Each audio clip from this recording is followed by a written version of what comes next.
Boa tarde. Eu quero agradecer ao convite feito pelo Instituto de Tecnologia e Dignidade Humana, às Secretarias da Justiça, Família e Trabalho e de Segurança Pública do Estado do Paraná e à Força Tarefa Infância Segura, pela honra de participar deste evento tão importante para todos nós e para toda a sociedade. O uso das tecnologias online e offline na atualidade é uma realidade cada vez mais frequente e presente. Resta saber quando esse uso passa a gerar problemas, ou seja, quando é considerado um transtorno. E para ser diagnosticado como transtorno, em qual categoria poderia ser enquadrado? Existem fortes evidências para enquadrá-lo dentro da categoria de transtornos de adição comportamental. Tanto que já em 2013, quando do lançamento do DSM-5 pela Associação Psiquiátrica Americana, foi proposta a inclusão deste possível transtorno na seção 3, denominando-o transtorno do jogo pela internet, e recomendando mais estudos não só para definir os critérios diagnósticos, como também esclarecer a sua inclusão como um tipo de adição comportamental. Vale destacar que, apesar da denominação do transtorno fazer alusão ao jogo pela internet, existe a proposta de expandir para as outras atividades tecnológicas excessivas.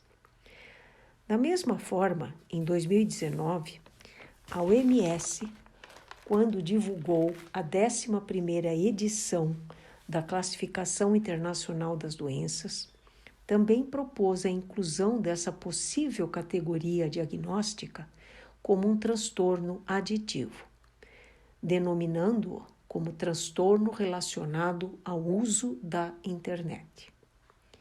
Tanto no DSM-5 como na CID-11, os critérios diagnósticos propostos são semelhantes aos utilizados para o diagnóstico de transtornos pelo uso de substâncias. Para o transtorno de uso de substâncias, existem inúmeras evidências das estruturas cerebrais envolvidas, tanto na iniciação ao uso como após a instalação da adição. Vamos entender como estas alterações cerebrais se instalam no desenvolvimento da adição a drogas. Em seguida, apresentaremos as principais evidências de alterações cerebrais encontradas no suposto transtorno de jogo pela internet ou transtorno relacionado ao uso da internet. As drogas, depois de consumidas, atingem o sistema nervoso central, produzindo uma série de efeitos que dependem do tipo de droga, da forma de uso do indivíduo e das condições ambientais nas quais são usadas. Mas todas as drogas ativam o sistema de recompensa cerebral, que é parte de um sistema mais complexo, o sistema motivacional. Quando esse sistema é ativado, o indivíduo experimenta um estado de euforia ou bem-estar, fazendo com que volte a procurar a droga, ou seja, a droga funciona como um agente reforçador do comportamento de busca. Com o uso repetido da droga, ocorrem adaptações compensatórias, homeostáticas, de vários sistemas de neurotransmissores, incluindo a diminuição da propriedade reforçadora da droga. Parte da síndrome de abstinência, observada na retirada abrupta da droga, deve-se a estas adaptações. Mas outras adaptações estão ocorrendo ao mesmo tempo, em decorrência da ativação de outros sistemas centrais em resposta ao estresse. A liberação de neurotransmissores por estes sistemas provoca adaptações alostáticas que promovem no indivíduo sensações de mal-estar e disforia. Para aliviar esse estado, o indivíduo usa mais droga. Concomitantemente, processos adaptativos de aprendizado vão ocorrendo com o uso repetido da droga, associando o seu uso com pistas do ambiente interno e externo ao indivíduo e com o estado interno de estresse. Desta forma, na presença da droga, das pistas condicionadas ou de estresse, o comportamento de procura pela droga torna-se compulsivo. A função executiva cortical torna-se inoperante, o indivíduo perde o controle e recai.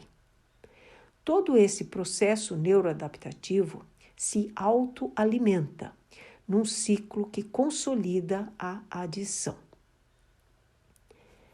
No transtorno por uso de substância, destacam-se as estruturas relacionadas à propriedade reforçadora positiva, como o estriado ventral e o estriado dorsal, outras, como a amígdala e ínsula, que se relacionam com a propriedade reforçadora negativa e as respostas emocionais envolvidas, e outras, como o córtex frontal, incluindo o pré-frontal, o dorso lateral, o órbito frontal e o cíngulo, que se relacionam com a função executiva e a perda de controle.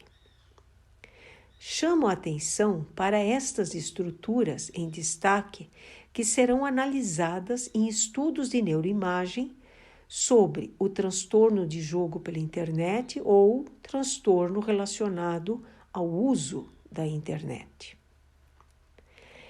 Em 2017, 2018 e 2020, revisões foram publicadas com o objetivo de atualizar as informações sobre neuroimagens nestes transtornos e analisar as evidências em relação aos 3 modelos propostos, assim como entender os mecanismos neurobiológicos que estão presentes nesse transtorno. Nesses estudos de neuroimagens, vários tipos de abordagens foram relatados. Iniciaremos com os estudos da atividade cerebral em estado de repouso. São muito interessantes esses estudos porque usam um método funcional de imagem cerebral que avalia as interações regionais que ocorrem quando um indivíduo não está realizando qualquer tarefa explícita.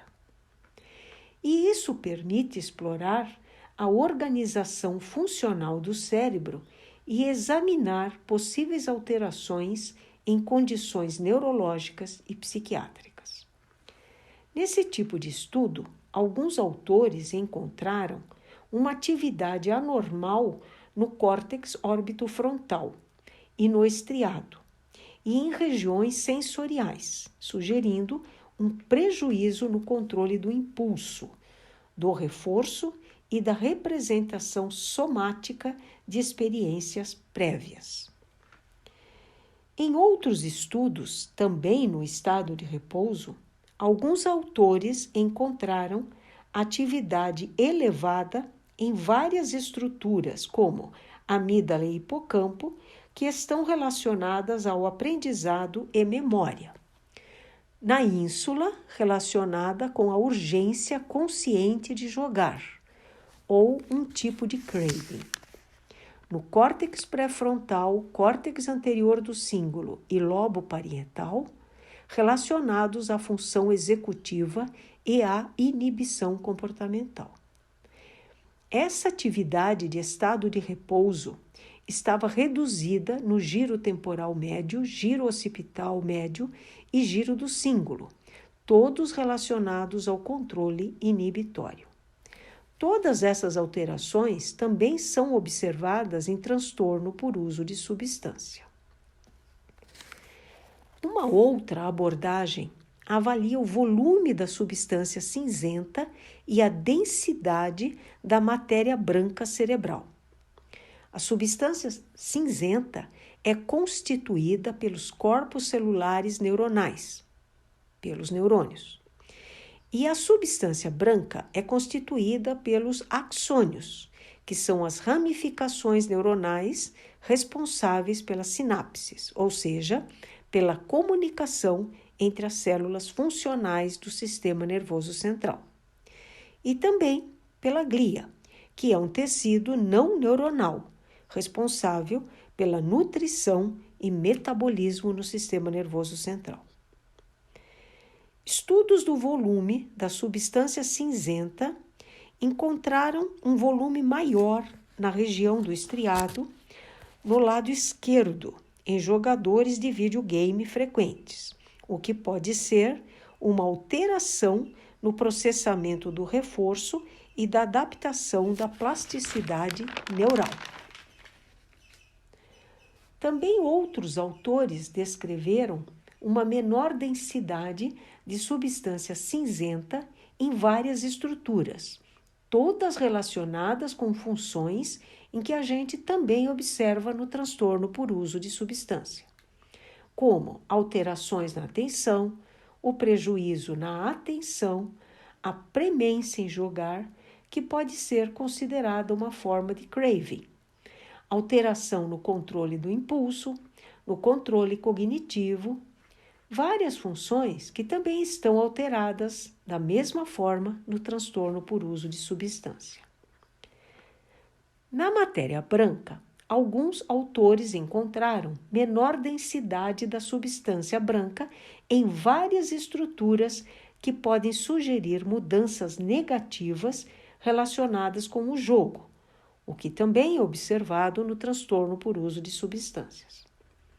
Uma outra forma de abordagem para o estudo da função cerebral é estudar a sua conectividade funcional, no estado de repouso e em outras atividades, como nós vamos ver mais para frente. No estado de repouso, vários autores encontraram uma conectividade aumentada entre o lobo posterior do cerebelo e o giro temporal médio, o que pode sugerir uma melhora da regulação cognitiva, do processamento de sinais e do armazenamento de memória, auditiva e verbal, o que demonstra uma melhora da função do sistema nervoso central, mostrando um papel de desenvolvimento com a frequência de jogo, de videogame ou de jogo pela internet. E o que foi encontrado por outros autores foi um aumento na conectividade na ínsula entre os hemisférios, o que denota uma maior impulsividade, intensa interocepção e sentimentos emotivos, e maior motivação para recompensas imediatas, o que também, tudo isso, é observado no transtorno por uso de substâncias. Da mesma forma, outros autores encontraram uma maior conectividade entre estruturas que estão relacionadas com a saliência motivacional, o craving, o automonitoramento e a atenção, que também estão alterados nos transtornos por uso de substâncias.